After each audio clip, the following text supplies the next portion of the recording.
Resultant of force of system को calculate करने के लिए कितने मेथड हैं? तो यहां पे आपके पास 4 मेथड होते हैं। कौन कौन से? Triangle law of force, parallelogram law of force, method of resolution और पॉलीगन लॉ। ये फोर्सेस मेथड है जिसके वजह से आप रिजल्टेंट की कैलकुलेशन करते हैं। ठीक है, इस मेथड को आपने थोड़ा बहुत पढ़ा भी होगा, ट्रायंगल लॉ का, जिसमें रिजल्टेंट का value under root A square plus B square plus 2ab cos theta वगैरह आता है। ठीक है, मैं थोड़ा सा इनके ऊपर डिफरेंशियस क्या होते हैं वो मैं बता दूं, फिर मैं स्टार्ट करूंगा कि रिजल्टेंट कैसे कैलकुलेट होता है। तो इनके ऊपर जो डिफरेंशियस होते हैं पहले वो देखते हैं। देखो डिफरेंस क्या है, ये जो आपका ट्रायंगल लॉ है, तो triangle law of force method को अप्लाई करते हैं हम लोग मैक्सिमम 2 फोर्स के लिए, 2 फोर्स के लिए अप्लाई करते हैं। अगर बॉडी पर 2 फोर्स लगा हो तो ट्रायंगल लॉ आपका बेस्ट मेथड होता है, सुटेबल मेथड होता है, बिकॉज इसमें हमें ट्रायंगल बनानी होती है। ध्यान से सुनना, बहुत ही इंपॉर्टेंट कॉन्सेप्ट है ये। ट्रायंगल लॉ में हमें क्या बनाना होता है? ट्रायंगल। ज्योमेट्री में लिखा हुआ है ट्रायंगल आपको एक बना करके जाना है। ज्योमेट्रिकल मेथड है, ज्योमेट्री आप बनाते हैं और उस ज्योमेट्री से चीजें कैलकुलेट होकर के चली जाती हैं। तो हमें यहां पर एक ट्रायंगल बनाना होता है। अब जो ट्रायंगल आप बनाएंगे उस ट्रायंगल में 3 साइड होंगे। ट्रायंगल में कितने साइड होते हैं? ऑब्वियस है भाई 3 साइड होते हैं, इसमें कौन सी बहुत बड़ी बात है। लेकिन बड़ी बात यह है कि उस 3 साइड में से एक साइड तो रिजल्टेंट ही दे करके जाएगा, यानी जिस रिजल्टेंट की आप कैलकुलेशन करना चाहते हो तो एक साइड तो वही बता के जाएगा। तो बचे कितने? 2 साइड बच गए। अब उन 2 साइड पर आप मैक्सिमम कितने फोर्स को रिप्रेजेंट कर सकते हो? तो एक एरो से एक फोर्स को रिप्रेजेंट करेंगे, दूसरा एरो दूसरे फोर्स को रिप्रेजेंट करेगा। तो ट्रायंगल का एक साइड को अगर एक एरो बना दिया जाए, एक एरो फोर्स का रिप्रेजेंटेशन साइड, तो ट्रायंगल में 3 साइड होते हैं, तो 3 में से एक तो आपने रख लिया अपने पास रिजल्टेंट कैलकुलेट करने के लिए, बचे 2, तो 2 पर आप कितने फोर्स अप्लाई कर सकते हो? 2 ही फोर्स अप्लाई कर सकते हैं। तो इसलिए triangle law of force method वो एप्लीकेशन के लिए हम 2 फोर्स के लिए अप्लाई कर सकते हैं। ओनली किसके लिए? 2 फोर्स सिस्टम के लिए। अब इसमें जो कैलकुलेशन होती है, कैलकुलेशन वो हेड टू टेल मेथड्स के द्वारा होता है। यानी इस ट्रायंगल लॉ में हम लोग कैलकुलेशंस जो करते हैं उसमें कनेक्शंस जो होती है वो कैसे होती है? Head to tail. Head to tail. Head to tail का मतलब जो 2 फोर्स हैं उन दोनों फोर्स का, एक फोर्स के हेड को दूसरे फोर्स के टेल्स के साथ मैचअप कराएंगे, उसको मिलाएंगे, ज्वाइन कराएंगे, कनेक्शन कराएंगे और फिर कनेक्शन करके ट्रायंगल का फॉर्मेशन किया जाता है। नेक्स्ट है आपका पैरेललोग्राम लॉ। इस पैरेललोग्राम में हमें एक पैरेललोग्राम बनाना होता है। पैरेललोग्राम। अब आप बोलोगे सर पैरेललोग्राम में तो 4 साइड होता है। पैरेललोग्राम एक अगर बनाएंगे तो उसमें कितने साइड आएंगे? 4 साइड। तो अगर किसी एक साइड को रिजल्टेंट के लिए रख लिया जाए तो बाकी के 3 साइड पर कितने फोर्स दिखा सकते हैं? 3 साइड पर कितने फोर्स? 3। तो इसका मतलब इसको कितने के लिए अप्लाई किया जा सकता है? 3 के लिए। लेकिन नहीं सर, ये गलत हो जाएगा। बिकॉज, ध्यान से सुनना, ध्यान से, बिकॉज पैरेललोग्राम लॉ में जो पैरेललोग्राम का साइड है उससे कभी रिजल्टेंट नहीं मिलता। पैरेललोग्राम लॉ में जो रिजल्टेंट मिलती है वो मिलता है डायगोनल से। पैरेललोग्राम लॉ में जो रिजल्टेंट मिलती है वो किससे मिलता है? डायगोनल से। यहां पे रिजल्टेंट कौन देगा? साइड। ट्रायंगल लॉ में रिजल्टेंट, ये आर की वैल्यू कौन देगा? साइड। ट्रायंगल का साइड।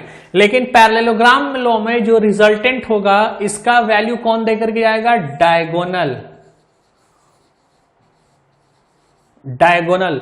रिजल्टेंट का वैल्यू कौन देकर के जाएगा? डायगोनल। ओके, सो यहां पैरेललोग्राम लॉ में हमें डायगोनल बनाना होता है, यानी पैरेललोग्राम का जो डायगोनल होगा, जो एक कॉर्नर से दूसरे कॉर्नर को ज्वाइन कर रहा हो, ऑपोजिट कॉर्नर्स, तो उन डायगोनल से हमें रिजल्टेंट मिलती है। तो जब भी आप एक डायगोनल प्लॉट करेंगे तो एक पैरेललोग्राम में जब आप एक डायगोनल प्लॉट करोगे तो वो डायगोनल उसको 2 ट्रायंगल में डिवाइड कर देगा। तो किसी भी एक साइड के ट्रायंगल से आप कैलकुलेट कर सकते हैं बेसिकली। तो ये भी पैरेललोग्राम लॉ भी, ये भी आपके लिए वैलिड है। कितने के लिए? 2 फोर्स सिस्टम के लिए ही वैलिड है। यानी ये ट्रायंगल लॉ कितने के लिए? 2 फोर्स सिस्टम। पैरेललोग्राम भी कितने के लिए? 2 फोर्स सिस्टम, है ना? 2 फोर्स सिस्टम। नेक्स्ट है आपका method of resolution. Method of resolution मैं अभी आऊंगा इसके ऊपर। ट्रायंगल लॉ में ये रिजल्टेंट कैलकुलेट करके आपको बताऊंगा कि कैसे कैलकुलेशन की जाती है, ज्योमेट्री कैसे बनाते हैं, वो सारा चीज मैं आपको यहां पे बताऊंगा। बट थोड़ा सा इनके बीच में कंपैरिजन और कुछ छोटे छोटे पॉइंट्स हैं, पहले वो समझ लेते हैं, फिर वापस से मैं ट्रायंगल लॉ के ऊपर आता हूं। ओके, सो अगला है हमारा कौन सा? Method of resolution.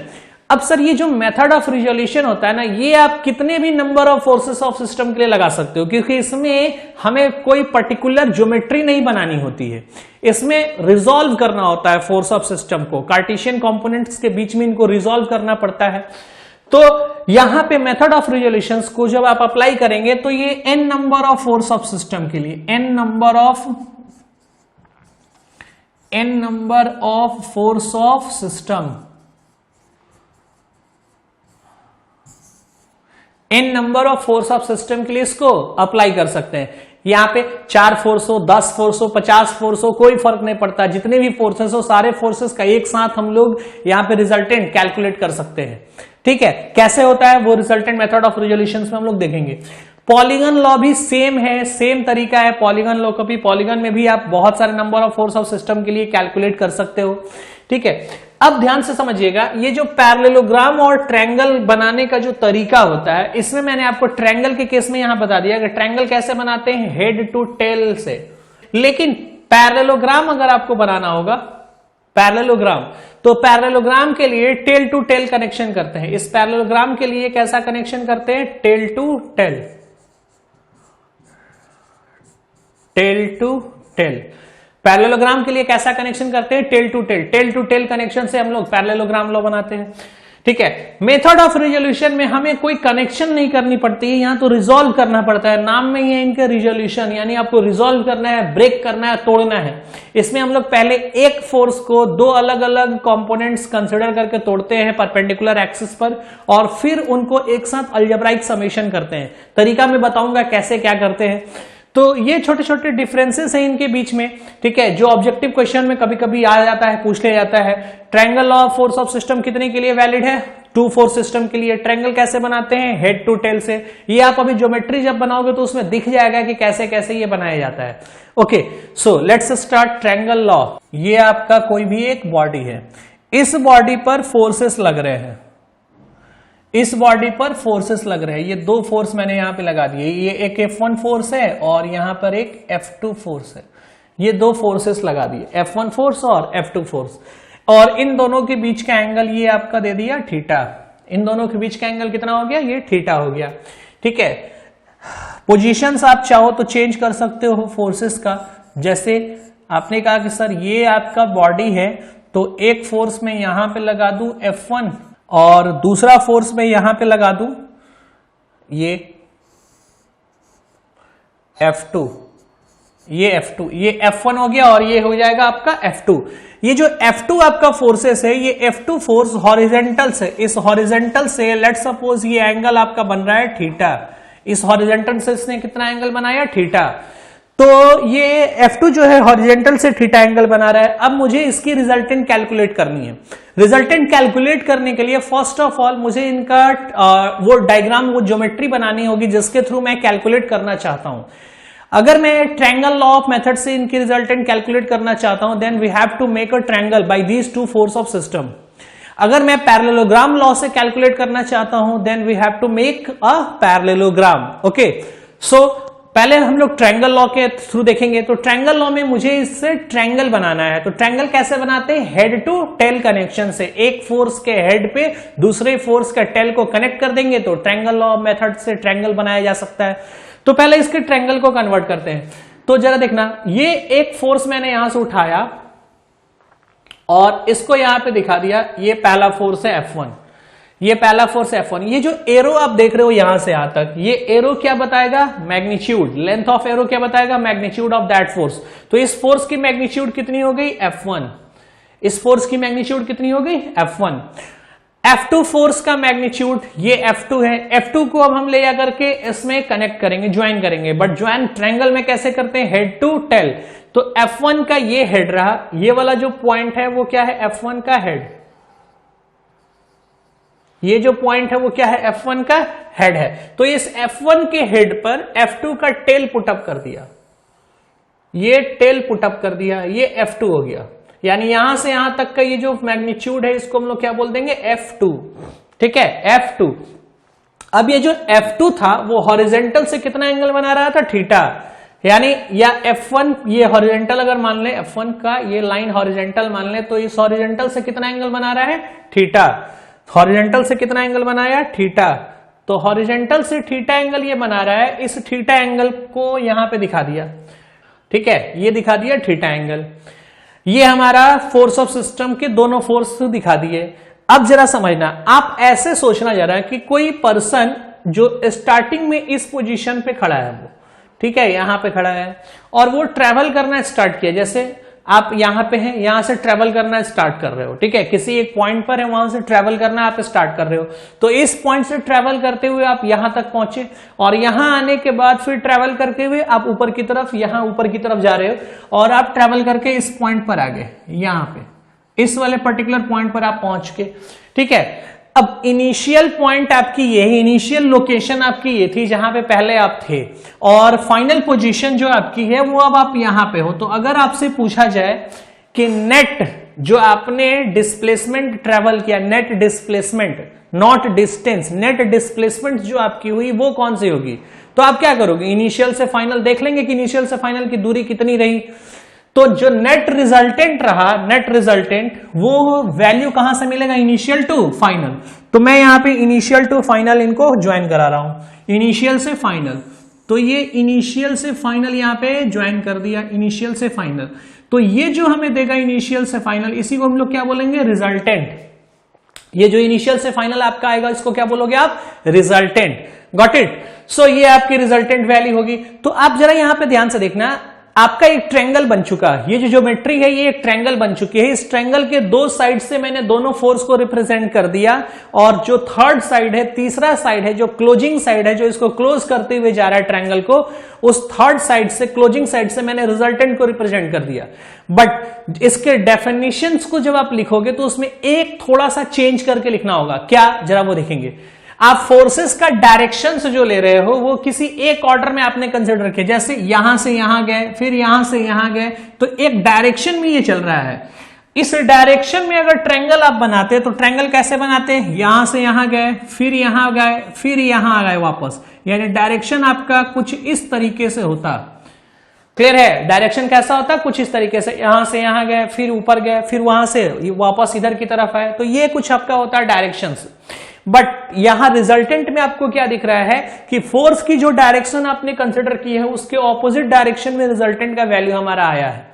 तो ट्रायंगल लॉ का जब डेफिनेशन आप लिखते हो तो उसमें यह बात बताते हैं कि when a two force system acting on a body and the magnitude and direction of that two forces be represented by the sides of triangle in taking in order, then the third side of that triangle, closing side of that triangle gives the value of resultant with magnitude and direction taking in opposite order, उल्टे order में, opposite order में जब आप direction लेंगे तो वो दे देगा आपको रिजल्टेंट।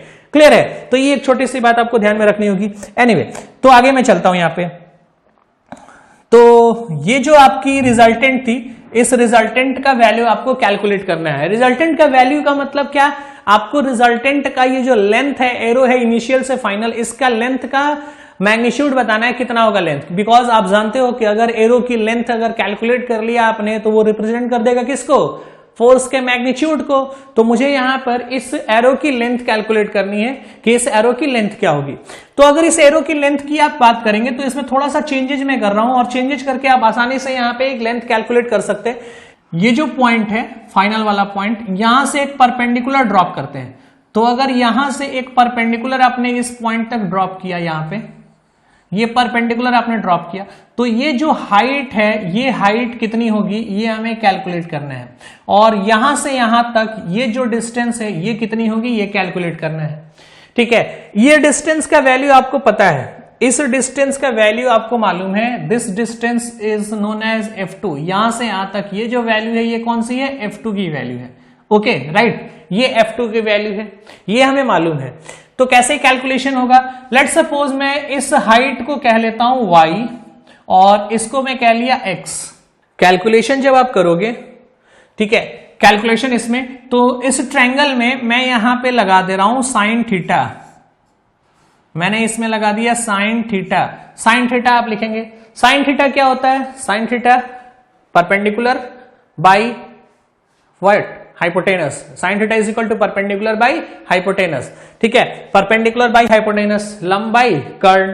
तो साइन थीटा आप लिखेंगे इसमें, तो ये आपका थीटा एंगल है, ये एंगल क्या है आपका थीटा, और ये 90 डिग्री है क्योंकि परपेंडिकुलर आपने गिराया है ना, तो ये एंगल कितना है 90 डिग्री, ठीक है, इस एंगल को कितना है 90 डिग्री ये एंगल है, तो ये थीटा है, तो थीटा का सामने वाला ये परपेंडिकुलर हो जाएगा और 90 के सामने वाला कौन सा हाइपोटेनस हो जाएगा। तो साइन थीटा आप लिखेंगे तो कितना आ जाएगा, perpendicular y divided by f2 divided by f2, क्योंकि इसकी लेंथ तो हमें पता है कितनी है f2 है, क्लियर है, तो ये आ जाएगा f2।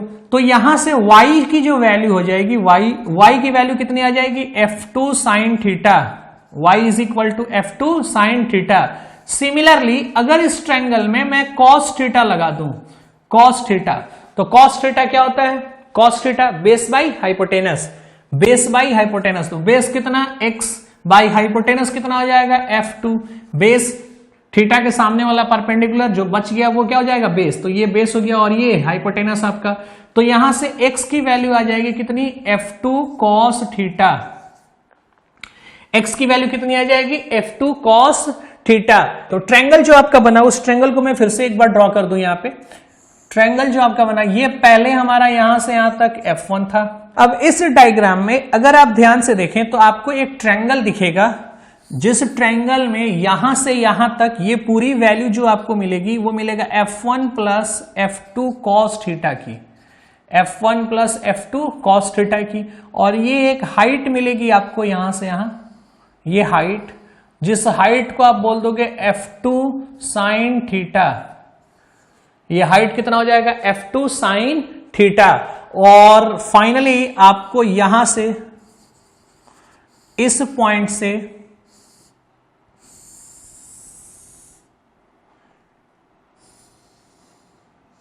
इस पॉइंट तक ये आपको क्या मिल जाएगा रिजल्टेंट, ये क्या मिल जाएगा आपको रिजल्टेंट। तो अब इस ट्रायंगल में अगर आप देखेंगे तो ये वाली एंगल कितनी थी 90 डिग्री है ना, तो ये वाली एंगल कितनी है 90 डिग्री। तो अगर इस ट्रायंगल में आप देखोगे तो 90 डिग्री एंगल पे ये जो 90 डिग्री है, अगर इसमें मैं पाइथागोरस थ्योरम यूज कर लूं तो आप क्या लिखोगे, जो हाइपोटेनस की स्क्वायर है, हाइपोटेनस की square is equal to perpendicular का स्क्वायर प्लस बेस का स्क्वायर। तो यहां से एक इक्वेशन आपका बन करके जाएगा, यहां से मैं इक्वेशन लिख रहा हूं, यहां से R square is equal to कितना लिखेंगे, perpendicular square plus base square, तो f2 square sine square theta plus में f1 plus f2 cos theta का होल स्क्वायर, तो प्लस में आपका आ जाएगा ये f1 plus f2 cos theta इसका होल स्क्वायर, ये वैल्यू आ जाएगा f1 plus f2 cos theta का होल स्क्वायर। इस वैल्यू को लेकर के आगे चलते हैं नेक्स्ट। तो रिजल्टेंट का जो वैल्यू आपका आया, रिजल्टेंट आर स्क्वायर, इसकी वैल्यू कितनी आई है f1 plus f2 cos theta का whole square plus f2 sine theta का स्क्वायर, ये वैल्यू है। इसको आप ब्रेक कर रहे हो, जब आप इसको ब्रेक करोगे तो यहां पे आ जाएगा f1 स्क्वायर, इसको a प्लस बी के होल स्क्वायर पर ब्रेक कर दे, ये वाली वैल्यू आपकी हो जाएगी a और ये वाली वैल्यू हो जाएगी b, तो a प्लस बी के होल स्क्वायर पर आप इसको ब्रेक कर दें। जब आप इसको a प्लस होल स्क्वायर के ब्रेक करोगे तो f1 square plus f2 square cos square theta plus 2f1 f2 cos theta, 2f1 f2 cos theta, and the last term third term जो आपका है उधर, वो वैल्यू को आप जब स्क्वायर अंदर ब्रेक करेंगे तो ये वैल्यू आ जाएगी f2 square sine square theta, f2 square sine square theta. Now अगर आप यहां पे देखो तो इस वाले टर्म में और इस वाले टर्म में कुछ कॉमन दिख रहा है आपको, क्या f2 स्क्वायर जो है वो सर कॉमन हो जाएगा।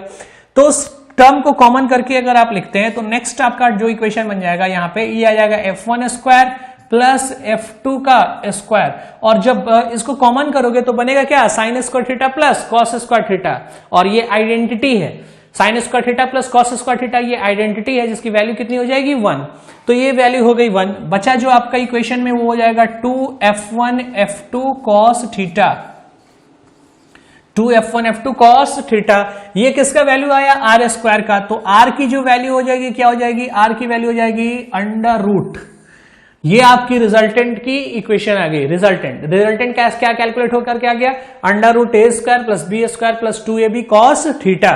ओके, अब इस रिजल्टेंट से आप किसी भी थीटा एंगल पे दो फोर्स अगर थीटा एंगल पे इंक्लाइंड हो तो उनकी रिजल्टेंट कैलकुलेट कर सकते हो, है ना, ट्रायंगल मेथड के द्वारा। ठीक है, तो जरा डायग्राम के थ्रू देखते हैं नेक्स्ट।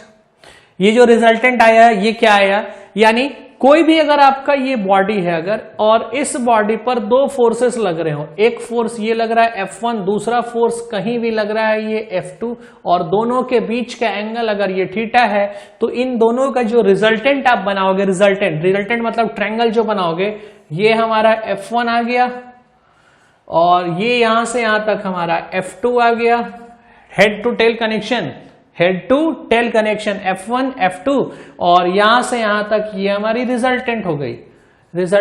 अब इस रिजल्टेंट का जो वैल्यू आप कैलकुलेट करेंगे, इस रिजल्टेंट की वैल्यू होगी कितनी, अंडर रूट F1 का स्क्वायर प्लस F2 का square plus 2f1 f2 cos theta, 2f1 f2 cos theta, ये हमारी रिजल्टेंट की वैल्यू हो जाएगी। क्लियर है। अब इसमें कुछ स्पेशल केसेस हैं, उन स्पेशल केस को जरा डिस्कस करते हैं। वो स्पेशल केस आपको थोड़ा सा स्मार्ट कर देगा, उस स्पेशल केस से आपकी कैलकुलेशन थोड़ी फास्ट हो जाएगी, क्वेश्चंस के ऊपर आपका थिंकिंग लेवल जो है उसमें काफी ज्यादा आप फास्टली सोच सकते हो चीजों को, उन स्पेशल केसेस के द्वारा करते हैं। ठीक है, आइए जरा देखते हैं special cases. Let's come on to the slide. So ये आपका था ट्रायंगल लॉ। ट्रायंगल लॉ को डिफाइन कैसे करते हैं, ट्रायंगल लॉ में two force of system, if two force acting simultaneously on a particle be represented in magnitude and direction by two sides of a triangle, किसी triangle के दो side से आप रिप्रेजेंट कर रहे हो, then द रिजल्टेंट में बी रिप्रेजेंटेड बाई, जो रिजल्टेंट होगा उस रिजल्टेंट को रिप्रेजेंट करेंगे मैग्नीट्यूड और डायरेक्शन कौन से साइड से, तीसरे साइड से, third side of the triangle in opposite order. ये ऑपोजिट ऑर्डर का मतलब आप समझ रहे हो ना, ऑपोजिट ऑर्डर का मतलब क्या हुआ, ऑपोजिट ऑर्डर का मतलब जो ट्रायंगल की फॉर्मेशन आप जिस डायरेक्शन में जा रहे हैं उसी डायरेक्शन में वापस नहीं आना है, यानी फाइनल टू इनिशियल नहीं आना है, इनिशियल टू फाइनल की तरफ जाना है, ये कहना चाहते हैं ऑपोजिट ऑर्डर का मतलब। ओके।